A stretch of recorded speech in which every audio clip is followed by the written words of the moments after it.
You guys just keep asking for the more Reddit stories. So, I'm ready with the new tale. Let's read some cool, interesting cheating wife Reddit stories. And guys, I'm trying to hit 1,000 subs before the end of the year, and I think we can do it.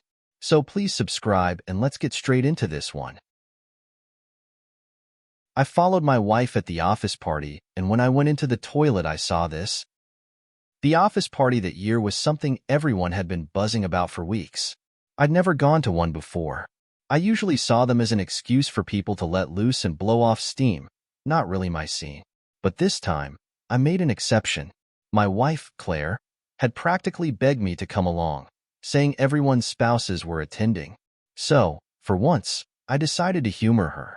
Claire and I had been married for 6 years, and I'd always thought we had a pretty solid marriage. She was smart, ambitious, and beautiful in a quiet, unassuming way.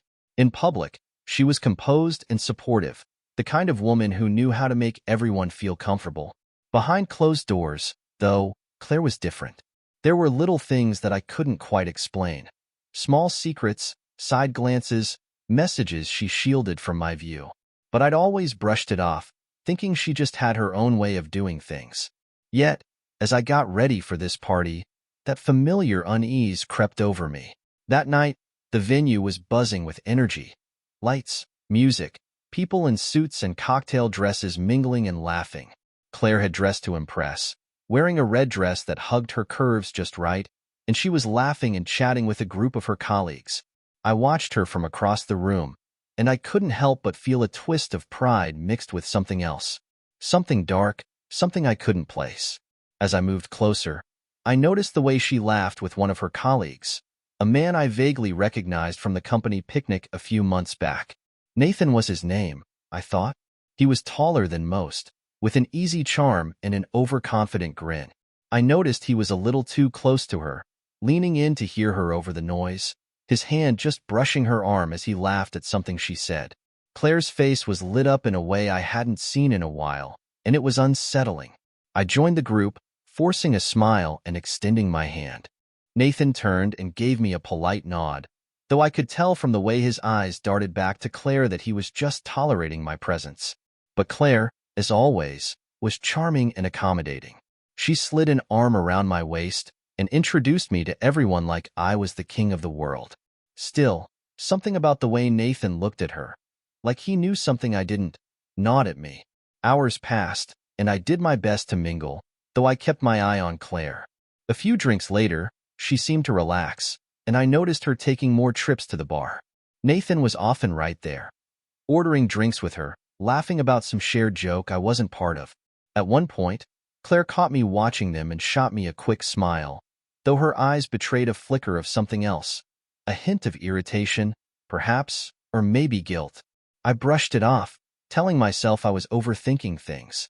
But when she disappeared toward the bathrooms and Nathan followed a few seconds later, I couldn't ignore the burning feeling in my gut any longer.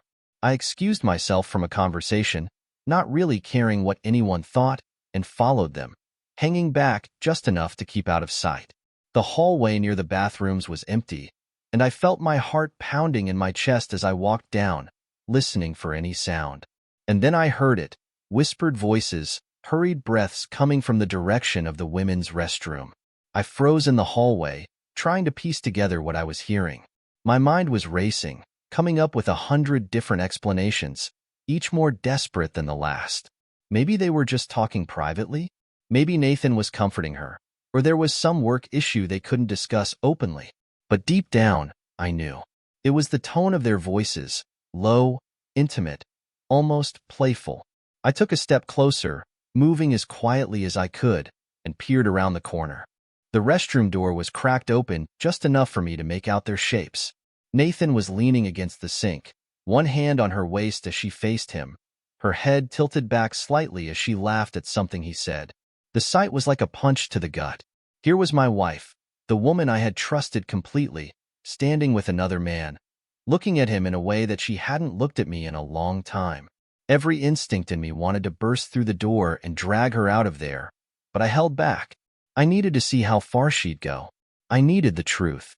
My breathing grew shallow as I strained to listen, my hands balled into fists at my sides. I watched as she placed a hand on his chest, laughing softly as she looked up at him, her face inches from his.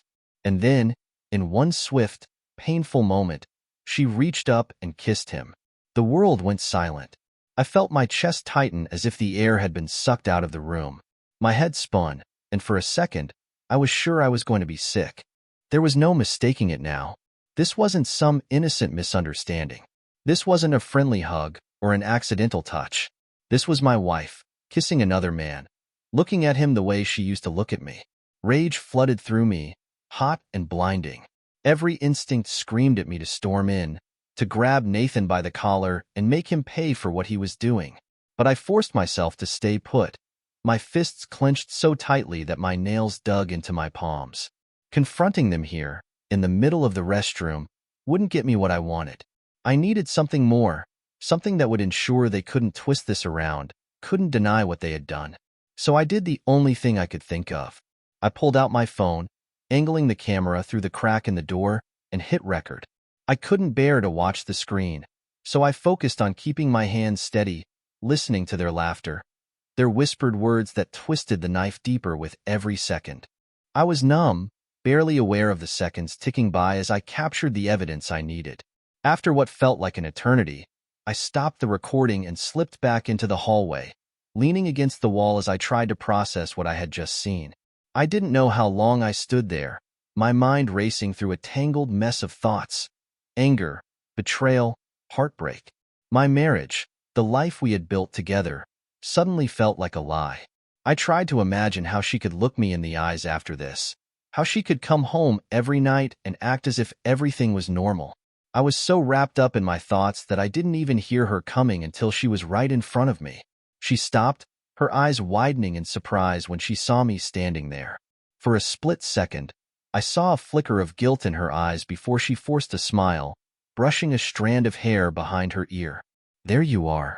I was wondering where you went," she said, her tone light, almost carefree. I felt a surge of disgust rise in my throat as I watched her act as if nothing had happened. But I forced myself to play along, managing a strained smile. "Just needed some air," I said, my voice tight. She nodded, her smile faltering just a little as she glanced back toward the restroom. "Oh, I ran into Nathan in the hallway. He just wanted to say goodbye before he left. You know, polite office stuff." The way she said it so casually, as if I hadn't just seen her in his arms, felt like a slap to the face. I clenched my fists, struggling to keep my composure. She was lying to me, right to my face, and she didn't even have the decency to hesitate. But instead of confronting her, I forced myself to nod, swallowing the rage that threatened to spill over. "Let's get going," I said, my voice barely above a whisper. As we left the party, I kept a few steps behind her, barely able to look at her without feeling a wave of anger and hurt. She chatted away, filling the silence with meaningless small talk, completely oblivious to the storm raging inside me. I barely heard a word she said, my mind consumed by the images I had just recorded, the betrayal I could never unsee. When we got home, she went straight to the bedroom to change, humming softly to herself.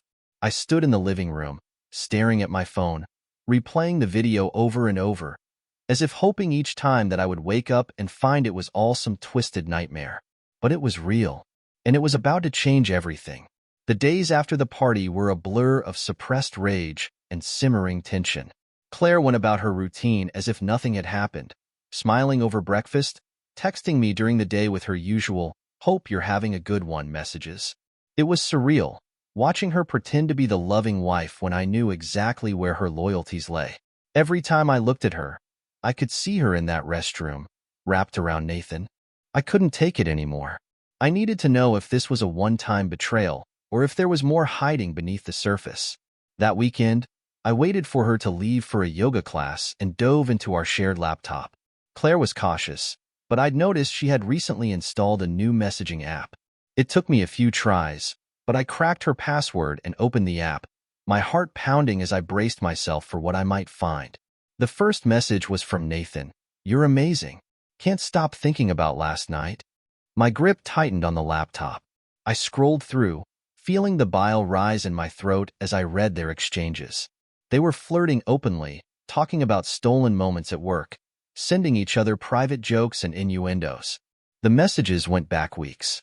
This wasn't a random fling or a lapse in judgment. This was a full-blown affair, complete with secret rendezvous and carefully coordinated meetups. I closed the laptop, my mind a storm of anger and hurt. The woman I thought I'd known was nothing but a stranger with a practiced smile and a lie behind every word. But I needed more than just a few stolen texts if I wanted to confront her.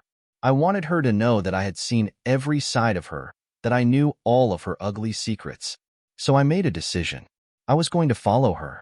The following week, I played it cool, keeping my distance while I secretly tracked her every move. I installed a GPS tracker on her car, syncing it to my phone so I'd know exactly where she went after work. Every evening, I'd watch the app, waiting for her usual trips home or to the store, but instead, I began to notice a pattern.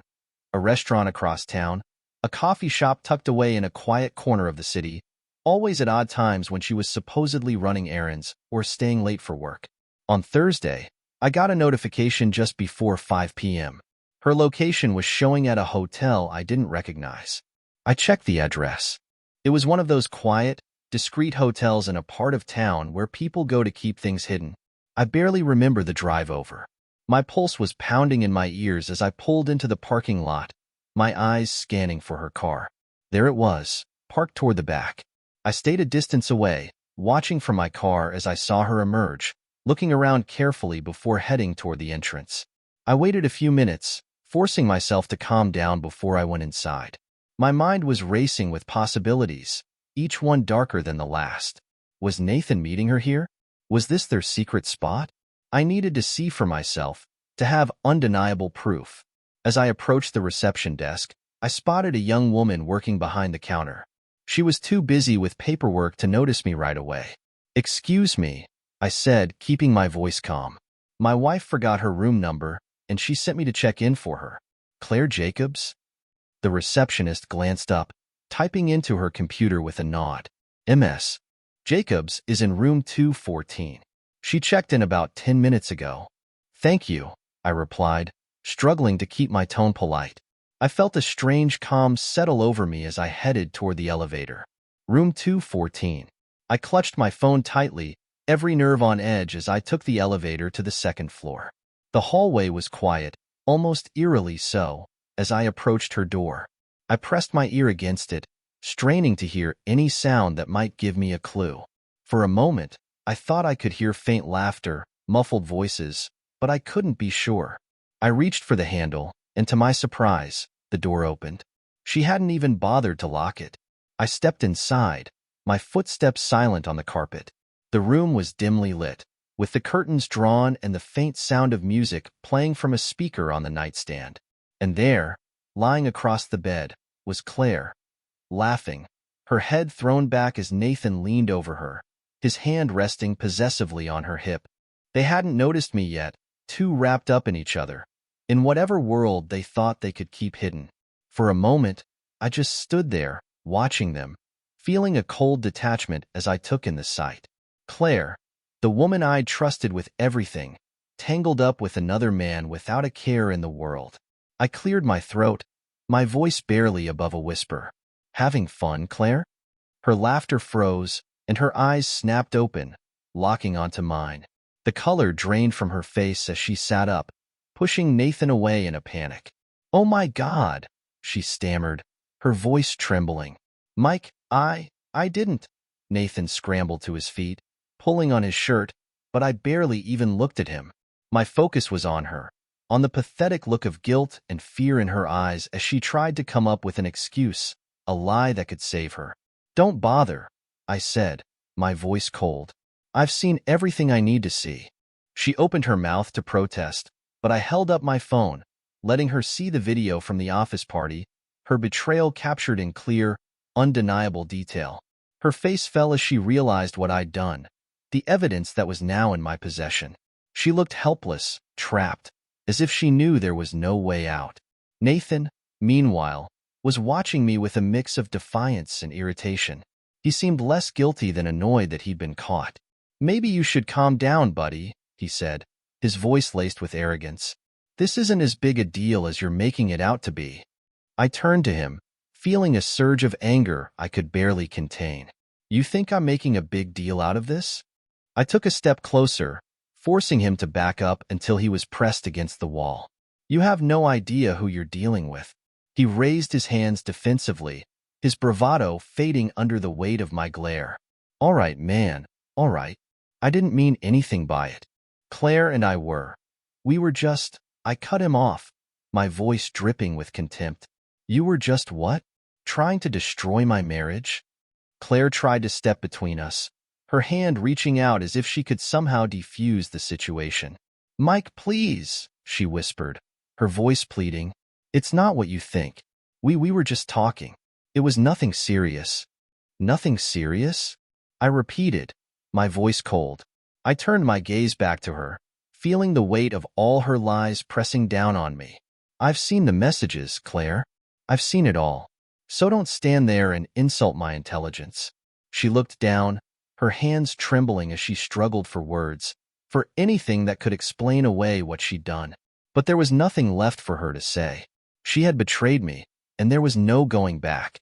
I took a step back, my voice steady as I spoke. We're done, Claire. Pack your things and get out. I don't want to see you in my house again. Her eyes widened, and she took a step forward, her hand reaching out as if to stop me. Mike, please, just give me a chance to explain. We can work this out. But I was already done listening. I turned my back on her, on both of them, and walked out of the room without looking back, my mind already racing with thoughts of the next steps, of how I would make them both pay for what they'd done. I drove aimlessly for what felt like hours, the quiet hum of the engine doing nothing to soothe the storm raging inside me. Every detail of that hotel room burned into my mind. The way she looked at him, the laughter, the shared intimacy. Memories of our life together felt tainted now, laced with her deceit and the way she betrayed me so effortlessly. But rage alone wasn't enough. No, I wanted to be smart about this.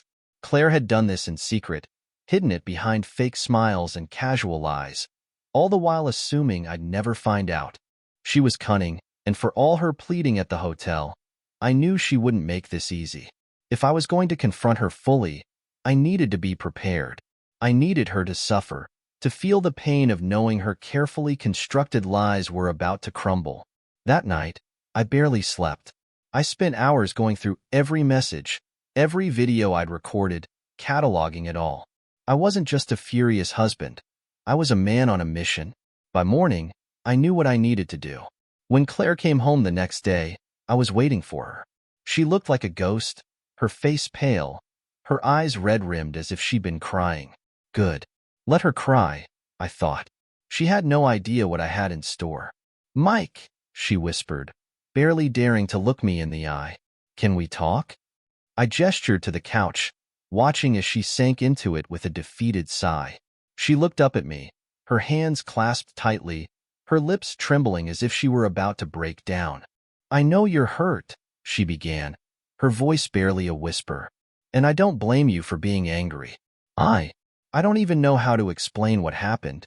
Then don't, I replied coldly, crossing my arms as I looked down at her. Explain it to the divorce lawyer. She winced, as if I'd slapped her. Divorce? Mike, please, we've been together for years. We've built a life together. I made a mistake, but doesn't our history mean anything to you? I stared at her, feeling nothing but contempt. A mistake? I echoed, my voice laced with disgust. This wasn't some accidental slip-up, Claire. I've seen the messages. I've seen the video.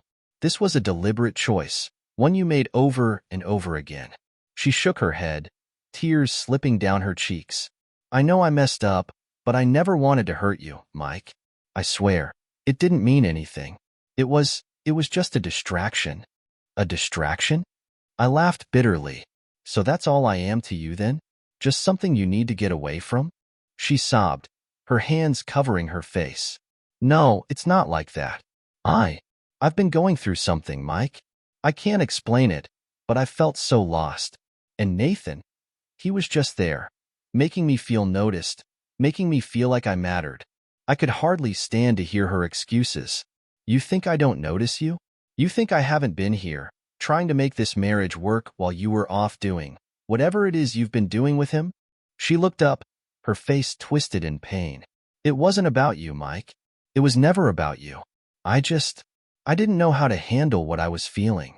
I shook my head, barely able to believe what I was hearing.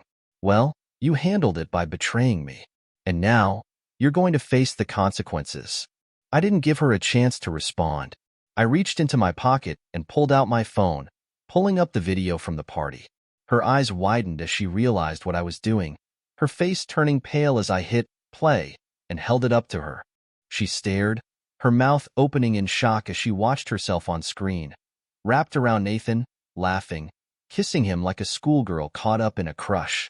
I recorded it all, I said, my voice cold. Every moment of your betrayal. And I have every message, every lie you fed me while you were sneaking around with him. So don't even think about trying to twist this around, Claire.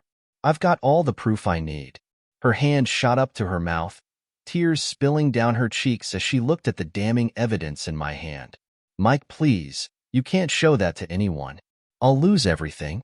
I shrugged, unaffected by her plea. Should have thought about that before you threw away our marriage. You think I care what happens to you now? She reached out, her hand shaking as she tried to take my phone. Please, Mike. Let's talk about this, please. I'll do anything to make it up to you. Just don't ruin me like this. Ruin you? I spat, yanking my phone out of her reach. You ruined yourself, Claire. And trust me, I haven't even started on what I plan to do. A flicker of fear crossed her face. What do you mean? I leaned in close, letting my voice drop to a whisper. You're going to sign those divorce papers, and you're going to make this process as smooth as possible. Because if you don't, this video is going straight to your boss, your family, everyone. They'll all know exactly what kind of person you are. Her face went pale, and she nodded, barely able to speak. I'll sign them, Mike. I'll do whatever you want. Just don't ruin my life. The anger that had been simmering in me for days finally cooled, replaced by a cold satisfaction as I watched her break. I didn't feel pity for her, not even for a second. She'd made her choice, and now she was going to pay for it. I left her there, curled up on the couch, sobbing as I went to the bedroom and packed a bag. I didn't need to stay there any longer, didn't need to be around her lies and deceit. I'd go to my parents for a while, sort things out from a distance, but as I drove away, I felt a strange sense of calm settle over me. I'd gotten what I wanted, a way to end things on my terms, with the upper hand. I wasn't the helpless husband anymore, the one she could lie to and manipulate. I was in control, and for the first time since this nightmare began, I felt a flicker of peace. Over the next few days, Claire texted me constantly, begging me to reconsider, to meet her and talk things out. I ignored every message, blocking her number without a second thought. I'd made my decision, and I wasn't about to let her twist things in her favor. It wasn't until I met with my lawyer that I realized just how deep her deception went. As we reviewed the financial records, it became clear that she'd been hiding things. Money that had mysteriously disappeared, credit card charges that didn't add up. It looked like she'd been funneling money into a private account, stashing away funds without my knowledge. The betrayal hit me like a second wave. Not only had she betrayed me emotionally, but she'd been planning her escape, hoarding resources as if she'd been preparing for the day I found out. All that talk about being lost, about not meaning to hurt me, it was just another lie, another layer of her calculated scheme. The lawyer looked up, his face grim. I don't know what you want to do about this, but if you're up for a fight, we can pursue this as financial misconduct. This could impact the divorce settlement significantly. I nodded, my mind racing with the possibilities. I wasn't about to let her walk away from this unscathed. I want to go after every cent she took, I replied, my voice steady. If she thinks she's going to come out of this clean, she's got another thing coming. As I left the lawyer's office, I realized that this wasn't just about ending my marriage. This was about reclaiming what she had taken from me, my trust, my pride, my sense of security, and I would take back every piece, one way or another. I wasn't finished with Claire, not by a long shot. Over the next few days, I threw myself into preparing for the divorce.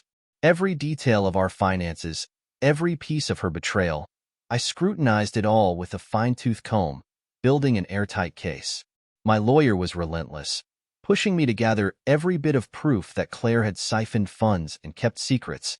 He encouraged me to confront her, to let her feel the weight of what she'd done. But I wanted her to squirm, to feel the anticipation of what was coming, the dread of what she couldn't stop. I blocked Claire's number completely, ignored her emails, and kept our interactions solely through the divorce proceedings. Still, I knew she was panicking. Friends started calling, saying they'd heard Claire was struggling, and that she'd been reaching out to see how I was holding up. I held back a bitter laugh. Her concern was fake, nothing more than a way to keep me close, to ensure I wouldn't go through with what I'd planned. Then came the day of the first settlement meeting. I arrived early, feeling the weight of what I was about to do. Claire walked in a few minutes later, her face pale, her eyes rimmed red. She looked at me as if pleading for something. A second chance, maybe, or mercy. But all I saw was a stranger who had lied to me, stolen from me, betrayed everything we'd built. We sat across from each other in the conference room, my lawyer beside me, hers beside her, both silent, waiting for the proceedings to begin. Claire's lawyer cleared his throat, glancing nervously between us. My client wants to begin by stating her deep remorse, he began, his voice smooth, almost too rehearsed. She understands that mistakes were made and would like to explore a mutually agreeable solution. I leaned back, crossing my arms. Is that so? I said, my tone cold. Funny, because I don't see remorse in stolen funds and lies. Claire's face crumpled, and she looked down, her hands twisting in her lap. Mike, please, she whispered. I'm not the monster you think I am. I was going through something. I didn't mean for any of this to happen. You didn't mean for it to happen? I shot back, my voice rising. So all those late nights, all the secrets, the money you moved without telling me, that was just a mistake? Something that accidentally happened while you were going through something? She swallowed, clearly struggling to find words, but I wasn't going to give her the chance. I opened my briefcase, pulling out the thick file I'd compiled with my lawyer, a detailed record of every misdeed, every lie she'd hidden. I slid it across the table, watching her face drain of color as she glanced at it. Take a look, I said, my tone icy. That's every cent you stole, every text you sent, every secret you kept. I don't think you realize how thoroughly I've been tracking this. Her lawyer's face turned red, clearly realizing the leverage I now held. Mr. Jacobs, he began, his voice strained, I'm sure we can discuss this more privately. There's every need, I interrupted, leaning forward. I want Claire to understand that she doesn't get to brush this off with some empty apology. She doesn't get to pretend that this was just a rough patch. Claire's voice broke as she looked up at me, her eyes wide and desperate. Mike, I know I messed up, but I'll do anything to make it right. You can have the money back. I'll sign anything you want. Just please, don't make this any harder than it has to be. Harder? I scoffed, my voice laced with disdain. You think this is about money? You think a few signatures are going to fix what you've done? No, Claire. This is about you knowing that everything you hid, everything you lied about, it's all going to come out. She looked like she was on the verge of breaking down completely, her eyes darting around the room as if searching for an escape. But there was none. I'd cornered her, and I wasn't about to let her slip away. Finally, my lawyer leaned forward, taking control. Ms. Jacobs, he said calmly, we're here to discuss a clean, fair settlement. My client has agreed to drop his claims of financial misconduct. He paused, giving her a pointed look. But only if you cooperate fully. We expect full transparency and compliance moving forward, and any breach of this agreement will be pursued legally. Her lawyer nodded stiffly, clearly resigned. Understood. My client is prepared to agree to these terms. As the details were discussed, I watched her, feeling a strange mix of satisfaction and disgust. She tried to steal from me, to betray me, to hide behind lies. And now, she was being forced to face the consequences, to surrender her control. The meeting ended with Claire signing the initial agreements, her hands shaking as she placed her signature on each page. When it was over, She looked at me one last time, her expression one of utter defeat. "Mike," she whispered, her voice trembling, "is this really the end? After everything, are you just going to throw it all away?" I stood, gathering my papers. "You threw it away, Claire." "Not me." And with that, I walked out, leaving her sitting there, alone and broken. The next few weeks were filled with a steady, quiet satisfaction as the divorce process moved forward. I saw Claire only when necessary, each time noting how the life seemed to drain further from her face. She had lost everything: her marriage, her security, her reputation. Friends we'd shared had started distancing themselves from her. Rumors of the affair and the financial misconduct spreading quietly but inevitably through our circle. But it still wasn't enough. One evening, a few weeks after that initial meeting, I received a message from an unknown number. It was Nathan. "We need to talk," the text read. A part of me wanted to ignore him, to brush him off as the coward he was. But curiosity got the better of me, and I replied with a simple "Where?" He sent an address, a bar on the outskirts of town, the kind of place where no one would notice or care about two men having a heated conversation. I arrived a few minutes early, finding him already waiting at the bar, nursing a drink. He looked rough, tired, worn, as if the weight of his actions had finally caught up to him. When he saw me, he gave a slight nod, motioning for me to sit. "What do you want?" I asked, my tone cold. He sighed, running a hand through his hair. "Look, I know I'm the last person you want to see right now, but I felt like I owed you an explanation." I laughed bitterly. "An explanation? You think anything you say is going to change what you did?" He winced, taking a sip of his drink. "I know it doesn't make it right, but things just got out of hand. I didn't mean for this to happen." "Didn't mean for it to happen?" I snapped, my voice low. "You pursued my wife. You went behind my back, betrayed me. And now you want to sit here and tell me it was an accident?" He looked down, unable to meet my gaze. "I know it sounds pathetic, but yeah, I got caught up in something I couldn't control. Claire, she made me feel like I was needed, like I was someone special. I guess I just didn't think about the consequences." I felt a surge of anger rise up in me, but I forced myself to stay calm. "So that's it? You just didn't think? You destroyed my marriage, ruined my life, because you wanted to feel special?" He nodded, looking ashamed. "I'm sorry, Mike. For what it's worth, I regret it. I really do." I shook my head, feeling a strange sense of pity for him. He was a fool, just like Claire, a man so desperate for validation that he'd thrown away his integrity for a moment of cheap thrill. "Sorry doesn't fix anything," I replied, my voice cold. "And frankly, I don't care about your regrets. What's done is done." He sighed, nodding as he looked down at his drink. "I figured you'd say that, but I needed you to know that it wasn't about you. It was never personal." I laughed, the sound bitter and hollow. "Well, it sure feels personal from where I'm standing." We sat in silence for a moment, the weight of everything hanging heavy between us. Finally, I stood, ready to leave. There was nothing left to say, nothing that could ever bridge the gulf of betrayal he'd created. As I walked out of the bar, I felt a strange sense of finality, as if a chapter of my life had closed.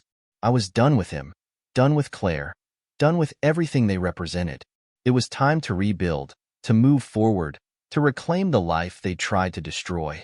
And this time, I would do it on my own terms. After my meeting with Nathan, something in me shifted. The rage that had fueled me, kept me focused and relentless, began to cool, replaced by a sense of numb clarity. I was done with the excuses, the self-pity, the pathetic attempts to justify betrayal.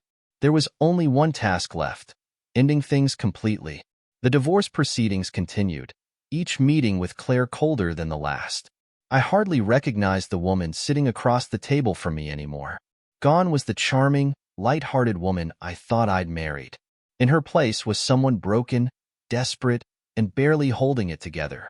As much as I wanted to relish her suffering, seeing her so miserable didn't bring the satisfaction I thought it would. But I wasn't about to let that soften me, not after everything she'd done. One morning, I was in my lawyer's office, Finalizing, Claire had fought hard to keep the house, but I'd insisted on selling it. A place that once held memories I cherished, now tainted beyond repair. Let her start fresh somewhere else, I told my lawyer coldly. As far from me as possible. The process was almost complete when my lawyer glanced up from his papers. There's one final issue, Mike, he said carefully, his gaze steady. I raised an eyebrow, leaning back. What is it? He hesitated, glancing at the papers before looking back up at me. She's asking for one final meeting, alone. She claims it's important, that she needs to speak with you directly. I laughed, the sound bitter and hollow. What could she possibly have left to say? I don't know, he replied, shrugging. But if it'll help close this chapter for you, it might be worth it. Closure isn't just for her, you know? I considered it, feeling the weight of his words. Closure. Maybe that was what I needed, too. A final confrontation to put this behind me once and for all. So, after a moment, I agreed. We arranged to meet at a small park on the edge of town, a place far from the memories of our old life together. When I arrived, she was already there, sitting alone on a bench, her shoulders slumped and her head down. For a brief second, I almost felt sorry for her. Almost. I walked over, keeping a safe distance as I sat down beside her. She looked up, her face pale, her eyes dark and tired. "Thank you for coming," she said softly, her voice barely above a whisper. I said nothing, crossing my arms and waiting for her to speak. After a long pause, she looked down, twisting her hands in her lap. "Mike, I know I'm the last person you want to hear this from, but I need you to understand something. None of this was because of you. It was me, my choices, my weakness." I rolled my eyes, feeling a flash of irritation. "You're right. It was your choices. And now, you have to live with the consequences." She flinched, her face crumpling as she looked away. "I know, and I don't expect forgiveness. I wanted to apologize. Not for you to forgive me, but because I need to say it. I'm sorry, Mike, for everything." Her words hung in the air, empty and meaningless. "You think saying sorry changes anything?" I asked, my voice cold. "Do you think I'm here to make you feel better?" "No," she whispered, her voice breaking. "I know it doesn't change anything. I know I've lost you forever. But I want you to know that I'll regret this for the rest of my life." The sincerity in her voice gave me pause. She looked genuinely broken, as if the weight of her actions had finally crushed her. But it didn't matter. She had made her choices, and now, we both had to live with them. I stood up, looking down at her one last time. "Goodbye, Claire," I said, my voice void of emotion. "I hope you find whatever it is you're looking for. But it won't be with me." She looked up, her face filled with pain, but she nodded, accepting the finality of my words. I walked away without looking back, feeling a strange sense of relief settle over me. It was over. Finally, truly over. After that final meeting, I felt like a weight had lifted. The divorce was finalized within weeks, and I signed the papers without hesitation. Claire had agreed to the terms, selling the house, splitting the assets cleanly. She disappeared from my life without another word, and I didn't hear from her again. I was free. Months passed, and gradually, the wounds she'd left began to heal. I threw myself into work, focusing on rebuilding my life without her. I moved to a new apartment, far from the memories of our old neighborhood, and started a new routine. For the first time in years, I felt a glimmer of peace, a sense of control over my life. One evening, I was sitting alone, scrolling through my phone when a notification popped up, a message from an old mutual friend, Kate. She'd been a close friend of both Claire and me, but after the divorce, I distanced myself from everyone who reminded me of my former life. "Hey, Mike," the message read. "I know we haven't talked in a while, but I thought you should know. Claire's been struggling. She's lost her job, her apartment, everything. I don't know if you care, but I thought you deserved to know." I stared at the message, a mix of emotions swirling inside me. Part of me felt a cruel satisfaction, a sense that karma had finally caught up with her. But another part, a smaller, softer part, felt something else. Pity, maybe. Or perhaps just a lingering sadness for the life we'd once shared. "Thanks for letting me know," I replied simply, unsure of what else to say. Kate responded almost immediately. I didn't mean to upset you. It's just, you were good to her, Mike. Better than she deserved. I set my phone down, feeling a strange sense of finality. Claire had made her choices, and now, she was facing the consequences. I had no reason to feel guilty, no reason to care. She was a chapter I'd closed, a memory I was finally able to let go. But life has a way of surprising you, even when you think you're done with the past. One evening, nearly a year after the divorce, I was leaving work late when I saw her. Claire. She was standing outside the building, her face thin, her clothes hanging loosely on her frame.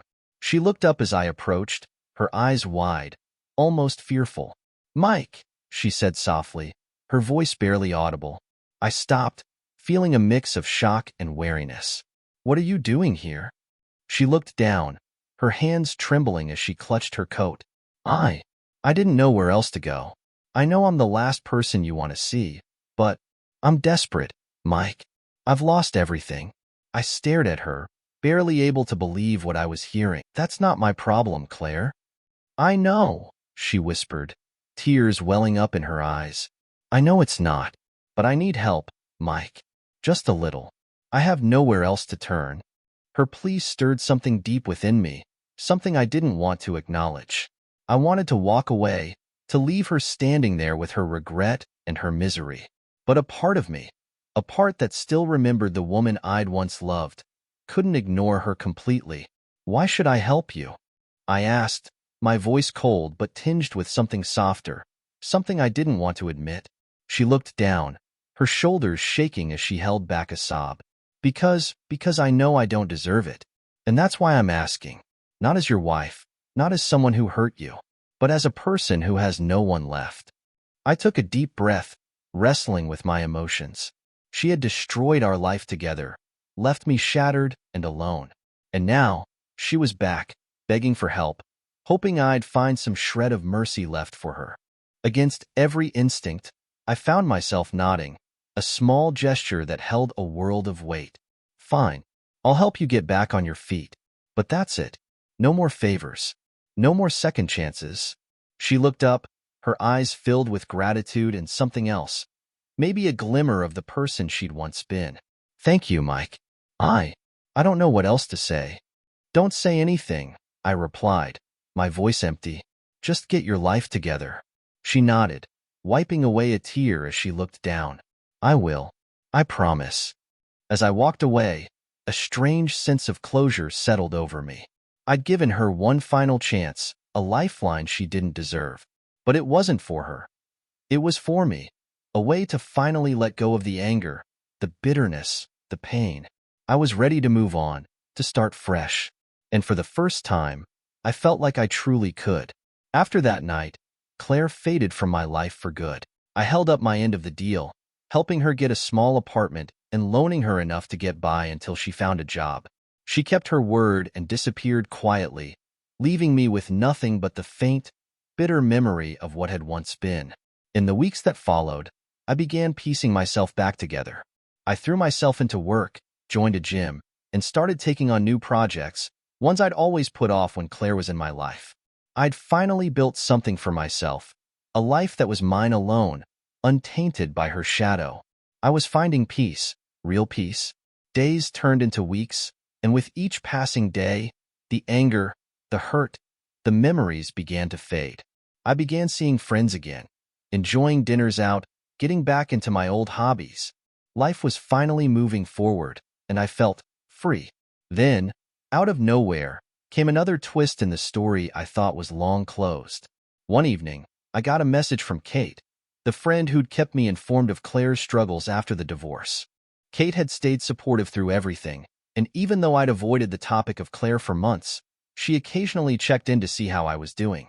Hey, Mike, her message began. I know it's been a while, but there's something I thought you should know. I didn't want to say anything unless it was confirmed, but I just found out Claire is seeing Nathan again. I stared at the screen, feeling a jolt of shock mixed with an old, familiar anger. Nathan, of all people, she'd gone back to him, the very man she destroyed our marriage for. You're sure? I replied, barely able to keep my hands steady. Yes, she confirmed. I wasn't going to say anything, but I figured it was better if you knew. They've been spotted together a few times, and someone even mentioned they're living together. I closed my phone, feeling an odd, numb sensation settle over me. After everything, after she'd come to me begging for help, after I'd extended a hand when she had no one else to turn to, she had run right back to the man who had torn our life apart. It was almost laughable, really, the predictability of it all. Claire had always been cunning, but she was also reckless, impulsive, unable to resist what she wanted, no matter the cost. But what she didn't know was that I still had the video from the office party. The recording of her betrayal, her lies, her treachery. I'd never used it, never released it, but maybe it was time for her to finally face the truth of her actions, to let everyone see her for who she truly was. I spent the next few days carefully planning my move. I had no intention of causing a scene or airing my grievances in some public display. I wanted her to feel it personally, deeply, a kind of retribution that would strike at the heart of everything she thought she'd rebuilt. I began by contacting a few old acquaintances who worked at her new job. Claire had managed to secure a decent position, one that paid well enough to keep her afloat. I slipped them a hint here and there, letting them know, subtly, about the truth of our marriage's end, about the affair she'd had with a coworker. Within a week, the rumors had begun to spread. People talk, after all, and it wasn't long before the whispers reached her bosses, colleagues, everyone she'd hoped to impress with her fresh start. Her new life was beginning to unravel. And then, just as things were heating up, I sent her the video. It was a short email, just a subject line and a link. Thought you'd like to keep this as a memory. I knew she'd recognize the moment instantly. The laughter, the casual touch, the way she leaned in to kiss Nathan without a care in the world. I pictured her face as she watched, the horror of realizing that her betrayal was now in my hands, that I could expose her at any moment. I didn't get a response, but I didn't need one. I knew the silence was answer enough.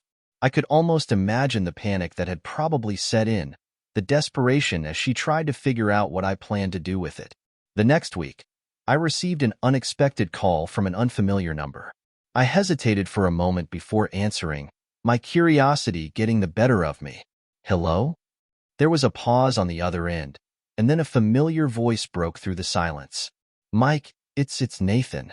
I clenched my jaw, barely able to suppress the contempt in my voice. What do you want? He sighed, his voice tight. Look, I know you're angry, and I know things between us are complicated, but I need to ask you something. Oh, you need something?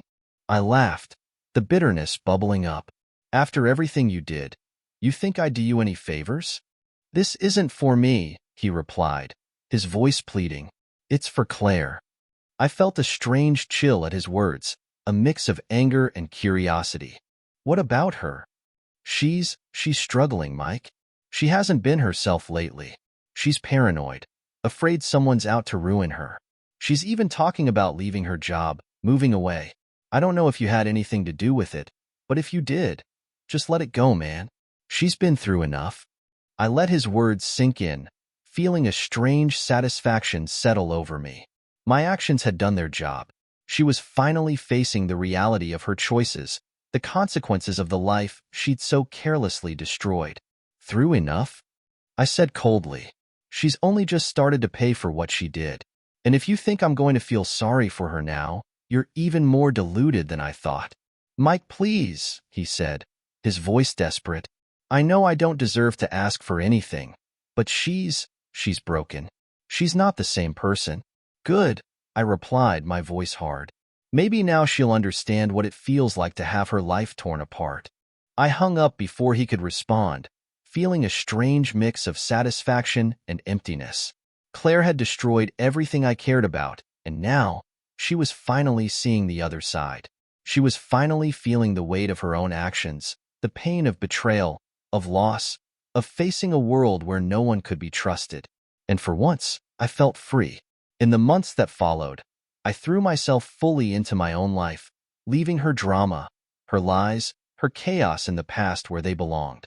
I heard from mutual friends now and then, Little snippets of Claire's struggle to rebuild, her failed attempts to recover from the damage her actions had caused. Part of me felt a dark satisfaction, knowing that she was facing the consequences she'd so carelessly ignored. But there was another part of me, a part one didn't like to admit, that felt a twinge of pity. After all, I'd loved her once.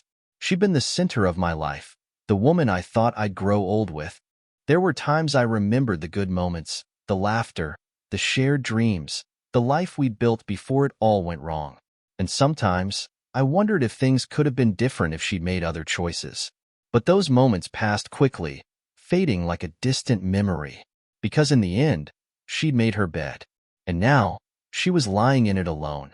I was done looking back, done letting her mistakes define my life. I had my own future to build, one free of lies, betrayal, and deceit. I'd survived the worst, and now I was stronger, wiser, and ready to start again. Months passed, and with each one, I felt the weight of the past lifting. Claire and Nathan were nothing more than distant shadows. I was living for myself again, no longer haunted by her choices or the betrayal that had once nearly destroyed me. But just as I thought I had put everything behind me, the final chapter in our story came unexpectedly. It was a quiet Friday night. I had just returned from a long day at work, poured myself a drink, and was settling into my armchair when my phone buzzed. The screen lit up with a message from Kate. We'd stayed in touch here and there, exchanging updates about life, but lately, she'd been more focused on her own career and family, so I was surprised to hear from her. "Hey, Mike. I know I shouldn't get involved, but something happened with Claire, and I thought you should know. It's pretty serious."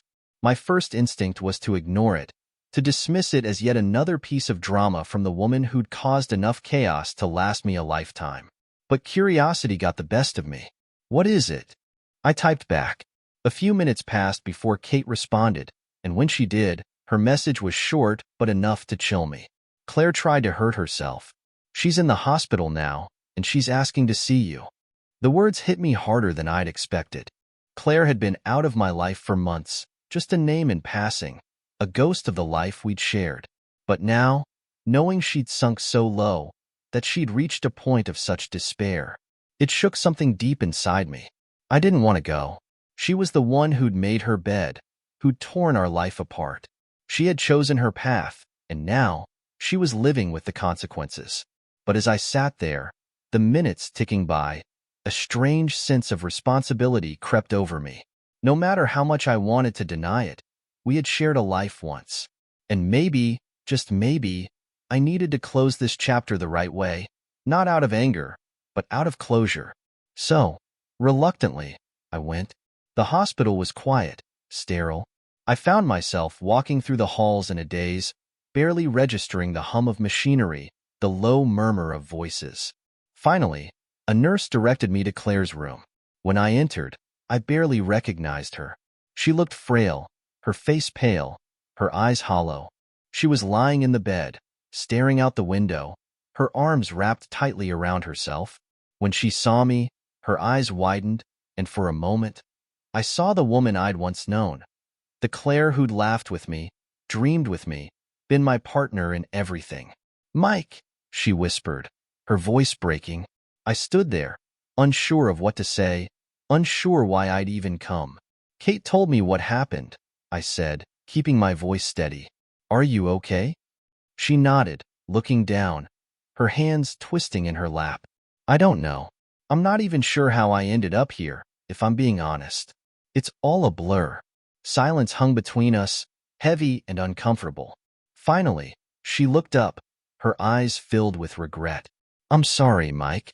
I know I've said it before, but I need you to understand. I never meant for any of this to happen. I was lost, and I thought I could find something to fill that emptiness."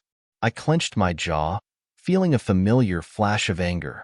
But looking at her now, so broken and vulnerable, I didn't feel the satisfaction I'd once craved. "You didn't just hurt me, Claire. You destroyed everything we built together. And for what? A fling? A fantasy? Was it worth it?" She shook her head, tears slipping down her cheeks. "No, it wasn't worth it. I thought I needed something more, something exciting, But all I did was ruin my life. I've lost everything, Mike. My job, my friends, my family, even Nathan. The mention of his name brought a bitter taste to my mouth, but I forced myself to stay calm. So, why did you want to see me? You've already said everything that needed saying. She took a shaky breath, her hands trembling. I wanted to see you because I needed to ask for forgiveness. Not because I deserve it, but because I can't live like this anymore. I've made so many mistakes, and you were the one person I took for granted. I thought you'd always be there, no matter what, and I was wrong. I looked away, feeling a mix of emotions I couldn't quite place. Anger, sadness, pity. It was all there, tangled and confused. Forgiveness doesn't mean things go back to the way they were, Claire. It doesn't erase the past. She nodded, her gaze steady, almost pleading. I know. I don't expect anything from you. I need to know that someday, maybe, you'll remember the good times we had, that it wasn't all bad. I stood there, the weight of her words pressing down on me. Memories flashed through my mind. The laughter, the dreams, the life we'd once built.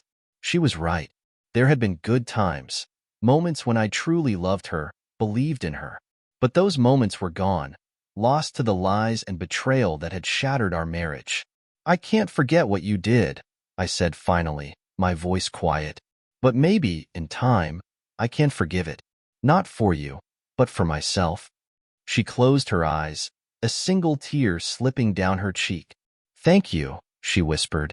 That's all I needed to hear. I left the hospital feeling lighter, as if a weight I'd been carrying for too long had finally lifted. The anger, the bitterness, it was still there, but it no longer consumed me. I'd found closure, a sense of peace that I hadn't felt in a long time. In the weeks that followed, I threw myself into my new life with a renewed energy. I went out more, reconnected with old friends, even started dating again. I was ready to move forward, to leave the past behind and embrace the future. And for the first time in a long time, I felt free. Free from the lies, the betrayal, the pain. Free to start over, to build something new, something real. Claire became a distant memory, a part of my life that no longer held power over me. She had made her choices, and I had made mine. We'd both moved on, in our own ways, and I knew that I was better for it. Stronger, wiser, and ready for whatever came next. As I looked out at the city one evening, watching the lights flicker and dance in the night, I realized something. I had been through hell and back, had faced betrayal and heartbreak, but I had survived. And now, I was ready to live. For the first time in my life, I was truly free. Oh my God, another really good one. I really hope you enjoyed this Reddit story video. I had a great time reading this. If you want more of this kind of content, just leave a comment, let me know. Follow my channel. I'm really trying to hit 1,000 subs before the end of the year. And we can do it. It's going to happen, guys. Thank you so much. Now, everybody have a great night and have a sweet dreams.